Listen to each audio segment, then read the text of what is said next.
हर रोज एक नई कहानी देखने के लिए चैनल को सब्सक्राइब करें और बेल आइकन दबाना ना भूलें। निधि को हमेशा से ही उसका बॉयफ्रेंड कमजोर और कम अकल समझता था। उसे लगता था कि निधि एक वाइफ मटेरियल लड़की है, अच्छे घर से है, तो उसके घर को भी अच्छे से संभाल लेगी। दिन बीते और दोनों की शादी तय हो गई। एक दिन निधि गोविंद के साथ मार्केट जाती है, जहाँ सब्जी वाले से निधि बोलने लगती है। ये आलू कितने के दिए? 30 रुपए किलो बहन जी, एकदम ताजे बढ़िया सब्जी बनेगी, चकाचक। अरे सब्जी तो ठीक ही बनेगी, पर 30 रुपए किलो बहुत ज्यादा है, तो ठीक ठीक लगा लो ना। बाजू वाला तो 20 रुपए की आधा किलो दे रहा है। वुमेन अरे निधि, वो 20 की आधा किलो दे रहा था तो किलो 40 की हुई ना, और ये 30 की किलो दे रहे हैं। अरे दीदी, ये औरत है, थोड़ी दिमाग से स्लो तो होगी ही ना। आप आलू पैक करो 1 किलो। हाँ ठीक है, लड़कियों की मैथ्स थोड़ी कमजोर होती है, इसमें इतना वुमन वुमन करके हंसने की जरूरत क्या है। और दीदी, आप क्यों बत्ती सी दिखा रही हो? आप आधा किलो गाजर भी करना। सब्जी वाली गाजर तोलने लगती है और उसको देखकर निधि उसे बीच में ही टोकते हुए सब्जी वाली से कहती है, अरे ये आप क्या कर रही हो? ये वाली गाजर नहीं, देसी गाजर। ये तो गुलाबी सी है, वो गुलाबी नहीं होती। मैडम, देसी गाजर तो सर्दियों में आती है, ये तो गर्मियों का मौसम है, वो लाल रंग की होती है। अरे वो वाली गाजर जिसको सलाद में भी खाते हैं, और हरे रंग के पत्ते भी होते हैं। थोड़ी मिर्ची वाली तो थोड़ी मीठी लगती है। सब्जी वाली उसकी बात को सोचकर अपने सर को खुजाने लगती है।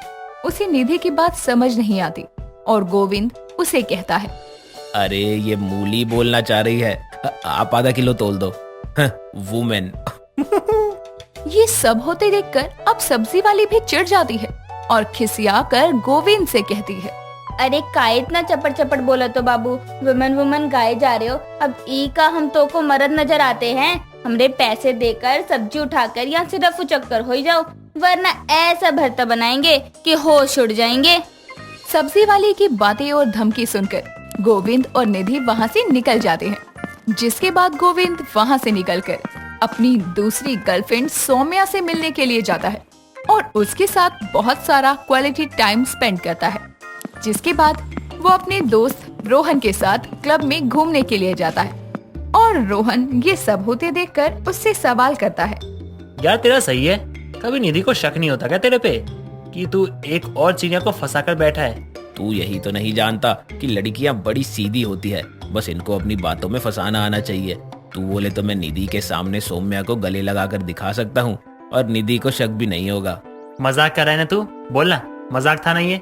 गोविंद रोहन की बात पर एक मन से मुस्कान देता है। अगले दिन रोहन निधि को लेकर गोविंद से मिलने एक पार्क में जाता है, जहाँ पर गोविंद सौम्या को गले लगा रहा था और सौम्या गोविंद के गले लगकर वहाँ से चली जाती है कि तभी निधि गुस्से में गोविंद के पास आती है और उससे सवाल करती है, ये सब क्या था गोविंद? वो लड़की तुमसे गले क्यों लग रही थी?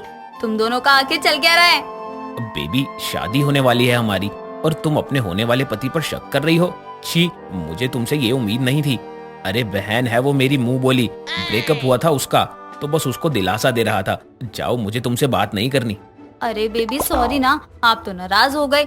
यू नो ना कि I love you so much. अच्छा अब मैं चलती हूँ, घर पर शादी की बहुत सारी तैयारियाँ करनी है। निधि ये बोलकर चली जाती है और गोविंद रोहन से कहता है, मान गया ना अपने भाई को? देखा कितना आसान था इसको अपनी बातों में लगाना। क्या बात है गुरु भाई, तू तो छा चुका है। अब तो गुरुदेव आशीर्वाद दो आप मुझे कि आपकी छत्र छाया के नीचे मुझे भी कुछ टिप्स मिल जाए। सच में मानना पड़ेगा। पर एक बात बता भाई, सौम्या निधि से ज्यादा अच्छी दिखती है, फिर भी तू शादी निधि से क्यों कर रहा है? अबे क्योंकि सौम्या चिंदी फैमिली से है और निधि मोटा दहेज लेकर आएगी। सौम्या मॉडर्न है और निधि सीधी सादी, उसको बेवकूफ बनाना ज्यादा आसान है। दोनों दोस्त ये बात करके अपने अपने घर चले जाते हैं। जिसके बाद दिन बीतते हैं और शादी से ठीक 1 हफ्ता पहले गोविंद सौम्या से ब्रेकअप कर लेता है। मुझे माफ कर दो सौम्या, हम साथ नहीं रह सकते। मैंने अपने घर वालों को मनाने की बहुत कोशिश की, जहर खाने की धमकी भी दी। अरे ये तो कुछ नहीं, उनके पैरों में गिर पड़ा, लेकिन वो नहीं माने। तुम मुझे भूल जाओ। गोविंद, तुम मुझे ऐसे कैसे छोड़ सकते हो? मैं तुम्हारे बिना नहीं रह सकती, मेरे साथ ऐसा मत करो। गोविंद अब सौम्या की एक नहीं सुनता और उसे रोता छोड़कर वहाँ से चला जाता है। दिन गुजरे, और एक दिन जब गोविंद रोहन के साथ बैठकर अपनी शादी से 2 दिन पहले ड्रिंक कर रहा था, तभी वो निधि से बातें भी कर रहा था और गोविंद कॉल पर कहता है, बेबी, आज तक मैंने तुमको कभी धोखा नहीं दिया है। तुम मुझे हमेशा ऐसे ही प्यार करना। मैं तुम्हारा हूँ और हमेशा तुम्हारा ही रहूंगा। मैं भी तुमसे बहुत प्यार करती हूँ और मुझे तो बड़ी खुशी है कि फाइनली अब हमारी शादी होने वाली है। निधि ये बोलती है कि तभी नेटवर्क इशू की वजह से गोविंद को आवाज नहीं आती और रोहन से गोविंद कहता है, देखा, तेरा भाई ऐसे ही 2 लड़कियां घुमा लेता है। अब सौम्या को छोड़कर मैं निधि से शादी करूंगा और निधि से शादी के बाद सौम्या से अफेयर रखने के लिए पूछूंगा। और भाई अगर वो ना मानी तो? अरे तेरे भाई को लड़कियों की कोई कमी थोड़ी है। अरे एक जाएगी तो दूसरी आ जाएगी। गोविंद ये बोलकर हंसता है और अगले दिन निधि और गोविंद दोनों रोहन के साथ शादी का लहंगा लेने के लिए जाते हैं और निधि अपने लिए 50,000 का लहंगा पसंद करती है और उसको ट्राई करने चली जाती है। भाई तेरी तो अब वाट लगेगी। तेरी होने वाली बीवी ने ना 50,000 का लहंगा पसंद किया है। अब तू क्या करेगा बच्चे? अबे अपने दोस्त को क्या समझता है तू? देख, अभी मेरी दुल्हन खुद अपने लहंगे का बिल देगी। कुछ देर बाद निधि वो लहंगा पहन कर आती है और उसे पसंद कर लेती है, जिसके बाद गोविंद ये नाटक करता है कि वो अपना कार्ड लाना भूल गया है और निधि को बिल पे करना पड़ता है। और ये सब होते देखकर रोहन और गोविंद हंसते हैं। वुमेन। उसके बाद कुछ दिन गुजरने पर एक रात बारात लेकर गोविंद निधि के घर आता है और जैसे ही दूल्हा स्टेज पर जाने लगता है तो उसका पैर फिसलता है और ये देखकर निधि घूंघट में हंसते हुए उससे कहती है, वाह मेंस, यहीं गिर गए। आगे कैसे चलोगे? तेरे कैसे लोगे? बस बस मेरा मजाक मत बनाओ। शादी होने वाली है तुमसे मेरी। पति हूँ मैं तुम्हारा। एक बार मेरी शादी हो जाए फिर तुमको तो मैं बताता हूँ। निधि फेरों से पहले थोड़ी देर के लिए गायब हो जाती है और कुछ देर बाद दोनों के फेरे हो रहे थे और जैसे ही गोविंद निधि के मांग में घूंघट उठाकर सिंदूर भरने को होता है तो देखता है कि घूंघट में तो सौम्या थी और वो गुस्से में चिढ़कर बिदक कर कहता है, ये सब क्या ड्रामा है? तुम यहाँ क्या कर रही हो? और निधि कहाँ है? क्या हो गया गोविंद? तुम भी तो मुझसे शादी करना चाहते थे ना। देखो फेरे हो गए, बस मेरी मांग भर दो और मैं तुम्हारी बीवी बन जाऊंगी। तभी वहाँ आकर निधि उन सब से कहती है, तुमको क्या लगा लड़कियां बेवकूफ होती हैं? अरे शक तो मुझे तभी हो गया था जब तुम सौम्या को गले लगाकर अपनी बहन बता रहे थे। तुम ये भूल गए थे कि लड़कियों के पास 6 सेंस होती है। लड़कियां सच और झूठ भाप सकती हैं। भले ही उनको सब्जियों के भाव पता ना हो, लेकिन लोगों के हाव भाव अच्छे से पता होते हैं। ये तो शुक्र है भगवान का कि 2 दिन पहले शराब के नशे में तुमने मेरा कॉल कट नहीं किया था और मैंने सब कुछ सुन लिया था। और निधि मेरे पास आई और बोली कि मैं तुमसे शादी कर लूं, पर तुम जानते हो कि क्या बात है। तुम जैसे लीचर से मुझे भी शादी नहीं करनी है। भाड़ में गए तुम और भाड़ में गई हमारी शादी। ये बोलकर सौम्या वरमाला को तोड़कर फेंक कर चली जाती है। निधि के पास हंसकर आती है और कहती है, ये मेंस कितने पागल होते हैं। चलो निधि यहाँ से। निधि भी सौम्या के साथ वहाँ से चली जाती है और गोविंद किसी को मुंह दिखाने के लायक नहीं रहता और सारे समाज और बिरादरी में उसकी बदनामी हो जाती है। सुबह के 7 बजे हेमलता की बड़ी बहू सुरमई पूजा करके पूरे घर में धूप का धुआं करते हुए भगवान का गुणगान कर रही होती है। हेमलता अपने कमरे में खर्राटे लेते हुए आराम से सो रही होती है। तभी सुरमई धूप लिए हुए उसके कमरे में आती है और गाते हुए कहती है, हरे राम हरे कृष्णा हरे राम हरे राम। अरे ये कौन सा रेडियो रो रहा है सुबह सुबह? बंद करो इसे। सुप्रभात कह रहे हैं सासू माँ, और ये रेडियो रो नहीं रहा बल्कि हम मतलब गा रहे हैं। इससे पहले कि हेमलता कुछ कहे तभी उसकी तीसरी बहू अलका चाय हाथ में लिए हुए जोर जोर से गाती हुई आती है। दादो दादो दादो, सुबह हो गई, जल्दी से ले लो चाय, ठंडी हो गई। हाय दैया, गाना गा रही है ये नर्सरी की राइम। वॉल्यूम कम कर अपना। तातू माँ, मैं तो आपकी तुबह तुरीली तल रही थी। जी सासू माँ, और आप तो जानती है सुबह सुरीली तो शाम सजीली।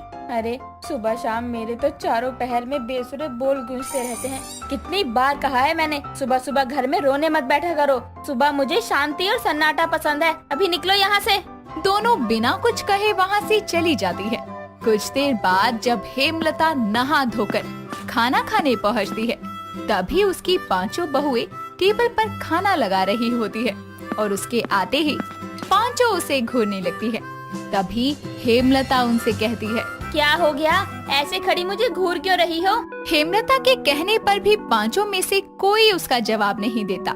तभी अचानक से चौथी बहू लतिका अपनी बेहद ही बेसुरी आवाज में गा उठती है, आइए, आपका इंतजार था। हे राम, अरे तुझे झटके लगते हैं क्या? अचानक से गाने लगी। नहीं नहीं सासू माँ, वो क्या है ना, लतिका के सुर ऊपर नीचे होते रहते हैं। अरे इसके बेसुरे सुरों के ऊपर नीचे होने के चक्कर में अचानक मेरे दिल की धड़कन जो बढ़ जाती है, उसका क्या? चलो जाने दो, अब छोड़ो भी, इतना क्या गुस्सा करना। गुस्सा क्या? ऐसे फटे ढोल जैसी आवाज सुनकर तो अपना सर दीवार में मारने का मन करता है।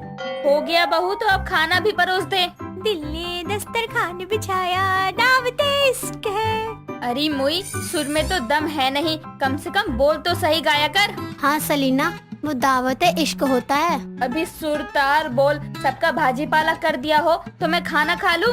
खाइए सासू माँ। उन पांचों की बेसुरी आवाज सुनकर हेमलता अपने कान बंद कर परेशान होते हुए कहती है, हाय दैया, अरे 5 बेसुरियों, कान से खून निकलवाओगी क्या?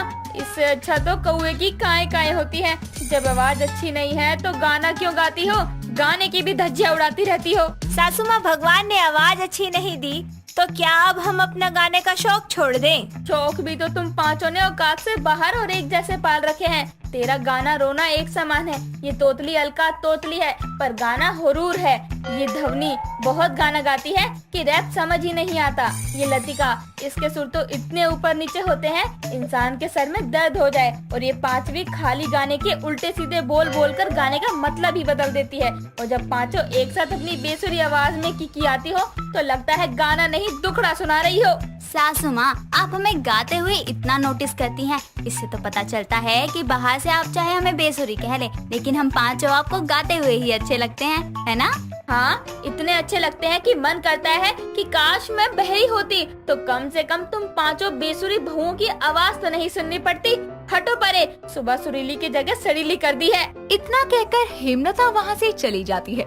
सास के ताने सुनना किसी बहू को बर्दाश्त नहीं होता, लेकिन क्या हो जब बेचारी सास को अपनी 5 बेसुरी बहुओं के गाने सुनने पड़ रहे। ये दर्द तो हेमलता ही समझ सकती थी, क्योंकि जितने कटीले वो ताने अपनी बहुओं को नहीं देती थी, उससे ज्यादा बेसुरे गाने उसकी बहुएं उसे सुनाया करती थी।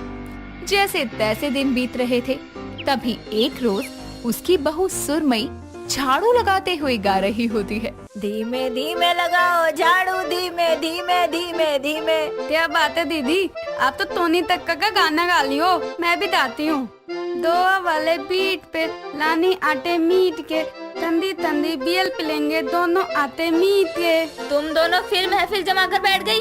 धीमे धीमे नहीं, हाथ थोड़ा जल्दी चलाओ, बतेरे काम पड़े हैं। वो बोल ही रही होती है, तभी सलीना कानों में हेडफोन लगाए झूमते हुए गाते हुए बाहर आती है। लम्मी लम्मी लम्मी, मैं पापा से भी लम्मी, मैं मम्मी से भी लम्मी, मैं लम्मी लम्मी लम्मी। ओ ठहर जा कि बुर्ज खलीफा होकर मानेगी। क्या लंबी लंबी गा रही है?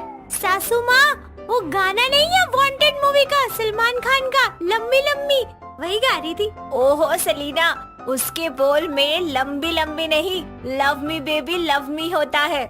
अच्छा, यानी मैं अब तक गलत गा रही थी? तू तो हमेशा से ही गलत गाती है बहू, इसलिए कहती हूँ छोड़ दे गाना। क्यों गाने के बोल की ऐसी तैसी करती है? हेमलता उसे समझा ही रही थी, तभी अचानक से जोर से किसी के गाने की आवाज आती है और सभी चौंक जाते हैं और आवाज सुनते हुए रसोई की तरफ पहुँचते हैं तो देखते हैं कि उसकी बहू लतिका बर्तन घिसते हुए कभी धीरे तो कभी तेज के गाना गा रही है। सासू जी तूने मेरी कदर न जानी, बहू को समझती है नौकरानी। सासू जी तूने मेरी कदर न जानी। अरे ओ नाच पिटी, कौन से झटके लग रहे हैं तेरी आवाज को? या तो धीरे गा ले या तेज, या धीरे तेज क्या कर रही है? मैं तो रियाज कर रही थी सासू माँ, अभी तो सुर बराबर बैठाने पड़ेंगे ना। अरे किस फिसड्डी समारोह में गाने के लिए रियाज कर रही है? चुपचाप बर्तन धो और तुम सब भी बिना आवाज किए काम कर लो, वरना मैं तुम्हें धो दूंगी। तुम बेसुरियों को सुनकर मेरे दिमाग के तार झन्ना गए हैं। इतना कहकर वो अपना सर पकड़े वहाँ से निकल जाती है। समय बीतता है। पांचों बेसुरी बहुएं अपनी सास का गुस्सा देखकर अब उसके सामने रहते हुए गाना गाना बंद कर देती है। एक दिन हेमलता घर में माता का कीर्तन रखवाती है, जिसमें सभी पड़ोसी उनके घर आते हैं। सारी तैयारियां हो जाती है।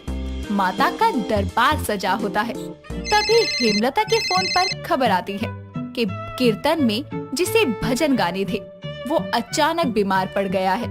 ये सुनकर उसका पड़ोसी तिवारी कहता है, क्या हुआ हेमलता जी, भजन कीर्तन शुरू कीजिए। अरे तिवारी जी, कीर्तन करवाने के लिए जिस गायक को बुलाया था वो तो बीमार पड़ गया। अभी इस बुढ़ापे में मुझे तो पूरे भजन भी याद नहीं रहते।